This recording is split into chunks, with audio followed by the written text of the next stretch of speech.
Hello everyone. इस video में दोस्तों हम बात करने वाले हैं आपके डीएलएड कोर्स 2025 एडमिशन के बारे में, क्योंकि यहाँ पे जब आप देखेंगे ऐसे जितने भी बच्चे हैं जो 12वीं के बाद डीएलएड का कोर्स करना चाहते हैं, तो उन सभी के लिए एससीईआरटी ने जो एडमिशन प्रोसीजर, इसका जो प्रोस्पेक्टस है वो रिलीज़ कर दिया है।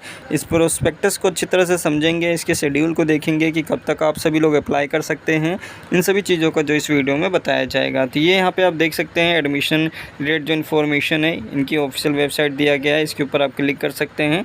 और नीचे यहाँ पे आप देखेंगे, यहाँ पे आपको पूरा प्रोस्पेक्टस दिया गया है 2025 का, जो कि आपका डीएलएड के लिए अलग है और डीपीएससी के लिए अलग है। तो अभी यहाँ पे डीएलएड कोर्स 2025 के एडमिशन के बारे में जानते हैं।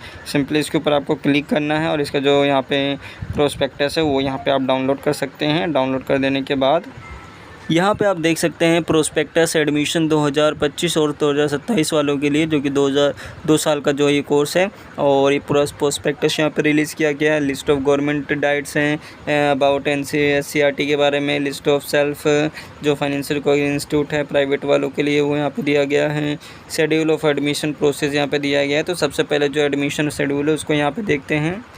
तो अभी इनका जो शेड्यूल है रिलीज़ नहीं किया गया है। यहाँ पे आप देखेंगे, यहाँ पे लिखा हुआ है candidate to check details and updated schedule on admission website. इसके अलावा यहाँ पे थर्ड या जो इनका थर्ड सेशन, इसमें यहाँ पे एकेडमिक सेशन के बारे में बताया गया है कि 200 वर्किंग डेज़ में ये सारी चीज़ें, ये जो है रेगुलेटिंग के बारे में बताया गया कि डाइट्स जो है आपकी, जो कि district institute of education and training है, वो यहाँ पे कि उनके कितना वर्किंग डेज़ रहता है वो उनके बारे में बताया गया है। तो ये एवोल्यूशन है, या फिर यहाँ पे सबसे पहले जो गवर्नमेंट डाइट्स हैं वो यहाँ पे आप देख लीजिए कि कौन कौन सी गवर्नमेंट डाइट्स है जहाँ से आप डीएलएड कोर्स कर सकते हैं। ये लिस्ट ऑफ इंस्टीट्यूट है, जो कि यहाँ पे आपका दिल्ली में एजुकेशन, जिसमें आपका district institute of education Keshavpuram का है। इसके अलावा नॉर्थ वेस्ट में आपका प्रीतमपुरा में है, और ये यहाँ पर आपका ओल्ड राजेंद्र नगर में है। इसके अलावा दरियागंज है। इसके अलावा यहाँ पर आपका आरकेपुरम में है, भोलानाथ है, करकरडुमा है, मोतीबाग है, और यहाँ पे गुमन हारा है। तो टोटल यहाँ पे 9 ऐसे इंस्टीट्यूट हैं जो कि यहाँ पे गवर्नमेंट इंस्टीट्यूट हैं। इसमें जो सीट्स हैं वो भी देख सकते हैं। नंबर ऑफ़ सीट्स यहाँ पे 150 हैं। और जो यहाँ पे आपका प्रीतमपुरा है, इसमें टोटल यहाँ पे 100 सीट्स हैं। इसके अलावा राजेंद्र नगर में 100-150 हैं। इसके अलावा अंसाई रोड जो कि यहाँ पे आपका दरियागंज है, इसमें भी 100 + 20 जो है 20 उर्दू वालों के लिए हैं, और 100 जो है यहाँ पे जनरल वालों के लिए हैं। इसके अलावा 50 सीट्स जो हैं ये आपके आरकेपुरम की हैं, 50 सीट्स आपकी भोलानाथ में है, और 100 + 20 पंजाबी जो है करकरडुमा में है, 150 आपका मोतीबाग में, 150 यहाँ पे आपका गुमन हरा में है। तो ये यहाँ पे आप देख सकते हैं नंबर ऑफ़ यहाँ पे सीट्स बताई गई हैं, और कोर्स कोड नंबर यहाँ पे दिया गया, ईमेल आईडी भी यहाँ पे आपको दी गई है। ये टोटल आपके जो है गवर्नमेंट है। ये यहाँ पे आप देखेंगे पूरे प्राइवेट हैं जो इंस्टीट्यूट यहाँ पे दिए गए हैं। टोटल ये के जो है यहाँ पे 25 इंस्टीट्यूट हैं जो कि प्राइवेट इंस्टीट्यूट हैं। इनसे यहाँ पे अगर आप अपना जो है, अगर आप इन प्राइवेट इंस्टीट्यूट से डायरेक्ट कोर्स करना चाहते हैं तो उनका यहाँ पे लिस्ट या अपनी जो प्रेफरेंसेस है वो भी यहाँ पे आप देख सकते हो, और टेलीफ़ोन नंबर भी दिया गया है, ईमेल आईडी भी यहाँ पे दी गई है। ये यहाँ पे आप देख सकते हैं कुछ इंपॉर्टेंट पॉइंट्स बताए गए हैं कि आप सभी को ऑनलाइन ही जो एप्लीकेशन फॉर्म है फिल करना है, और एक बार अपने एप्लीकेशन फॉर्म को फिल कर देने के बाद अगर उसमें आप कुछ चेंज करना चाहते हैं, जब आपका पूरा पेमेंट हो जाए तो काफ़ी कम चांसेस है, काफ़ी ना के बराबर चांसेस है कि आप उसमें कुछ चीज़ जो है अपडेट कर पाएँ। तो जब भी आप अपने एप्लीकेशन फॉर्म को फिल करें तो काफ़ी केयरफुल तरीके से करें, क्योंकि उसके बाद आप सभी को अपडेट करने का ऑप्शन नहीं दिया जाएगा। और जो सीट्स रहेंगी वो भी यहाँ पे आपको बताई गई हैं कि सीबीटी जो एग्ज़ामिनेशन आप देंगे उसके रैंकिंग के बेस पे यहाँ पे आपको जो है सीट्स मिलेंगी, जो भी यहाँ पे जो डाइट्स हैं वो यहाँ पे आपको अलॉटेड किए जाएंगे।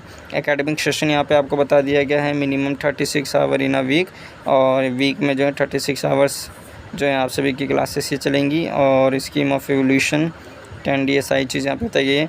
अब यहाँ पे एवोल्यूशन स्कीम देख लीजिए। इसके फर्स्ट ईयर में आप कौन कौन से सब्जेक्ट पढ़ेंगे, जिसमें आपका चाइल्ड डेवलपमेंट है, एजुकेशन सोसाइटी है, एजुकेशन टेक्नोलॉजी है, लैंग्वेज है, कोई भी हिंदी, इंग्लिश, पंजाबी, उर्दू यहाँ पे आप ले सकते हैं।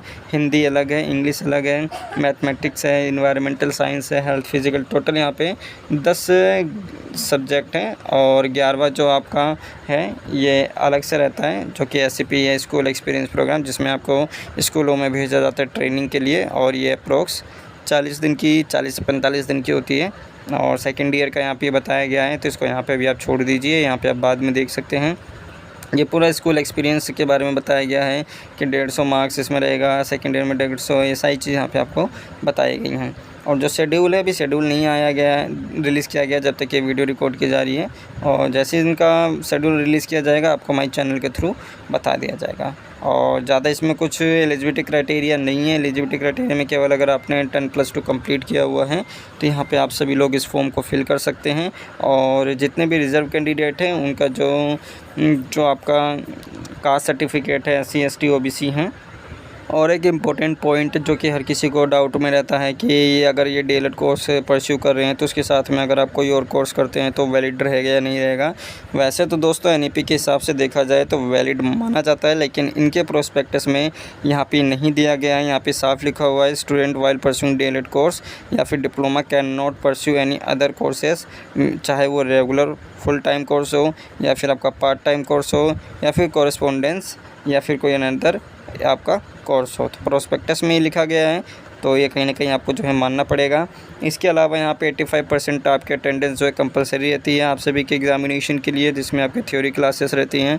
और ये सारी चीज़ें यहाँ पे आपको बताई गई हैं, इतनी इंपॉर्टेंट नहीं है क्योंकि आपके जितने भी डाइट्स हैं 9 गवर्नमेंट डाइट्स या 23-25 प्राइवेट डाइट, उसमें आप सभी को ये सारी चीज़ें आराम से बता दी जाएंगी, इनको अच्छी तरह से एक्सप्लेन कर दिया जाएगा।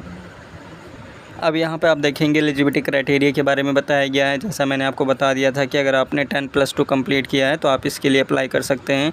और 12वीं क्लास में एग्रीगेट जो हैं आपके 50% मार्क्स जो हैं आने चाहिए। 50% अगर आपके हैं तो आप इसके लिए अप्लाई कर सकते हैं। वहीं जो रिज़र्व कैंडिडेट हैं PWD कैंडिडेट है उनके लिए यहाँ पे 45% जो है ये यहाँ पे मार्क्स की रिक्वायरमेंट रखी गई है। फॉर अदर बोर्ड्स या यूनिवर्सिटीज़ जितने भी हैं उनके लिए यहाँ पे बेस्ट 5 सब्जेक्ट्स जो हैं उनमें यहाँ पे इंक्लूड किया, उनको जो है कैलकुलेट किया जाएगा 10+2 के टाइम। तो ये यहाँ पे आपको ध्यान रखना पड़ेगा। इसके अलावा CGPA या जो भी आपका CGPA है 10th क्लास में उसको 9.5 से मल्टीप्लाई करके आप सभी लोग अपनी परसेंटेज कैलकुलेट कर सकते हैं। DLED कोर्स जो रहने वाला है इसमें आपके ऑप्शंस रहते हैं पंजाबी उर्दू लैंग्वेज के लिए। और डाइट्स में 20 सीट्स हैं, दरियागंज में भी यहाँ पे 20 सीट्स हैं उर्दू और पंजाबी के लिए, ये यहाँ पे आप देख सकते हैं। अगर यहाँ पे आप उर्दू पंजाबी लैंग्वेज के लिए अप्लाई कर रहे हैं एज अ टीचिंग सब्जेक्ट तो यहाँ पे आपको जो मार्क्स रहेंगे वो भी यहाँ पे आपको इंक्लूड करने पड़ेंगे जो कि यहाँ पे आपने 12th क्लास में यहाँ पे अचीव किए हैं।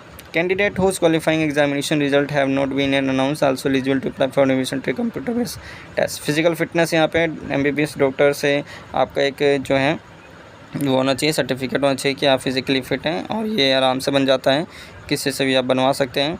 और एज लिमिट यहाँ पे आप देख सकते हैं 24 साल से आप ज़्यादा नहीं होनी चाहिए। 30 सितंबर 2025 तक आप सभी की उम्र जो है कैलकुलेट की जाएगी। रिज़र्वेशन यहाँ पे आप देख सकते हैं, रिज़र्वेशन जो है किन किन को दिया जाएगा। 85% जो सीट्स हैं दिल्ली वालों के लिए रहते हैं और 15% जो सीट्स हैं वो आउट ऑफ दिल्ली वालों के लिए रिज़र्व रहते हैं। तो यहाँ पे ऐसे जितने भी डोमिसाइल बच्चे हैं दिल्ली से अपनी 12th क्लास कंप्लीट की है उनके लिए यहाँ पे 85% सीट्स रिज़र्व हैं और बाकी जो 15% सीट्स हैं वो आउट ऑफ दिल्ली वालों के लिए रिज़र्व है। कैटेगरी यहाँ पे आप देख सकते हैं 85% जो सीट्स रिज़र्व रहेंगी, जिसमें आपके जनरल के लिए 463 है, OBC के लिए यहाँ पे 132 है। ये यहाँ पे टोटल सीट्स जो रिज़र्वेशन वाइज है वो यहाँ पे आपको बताई गई हैं।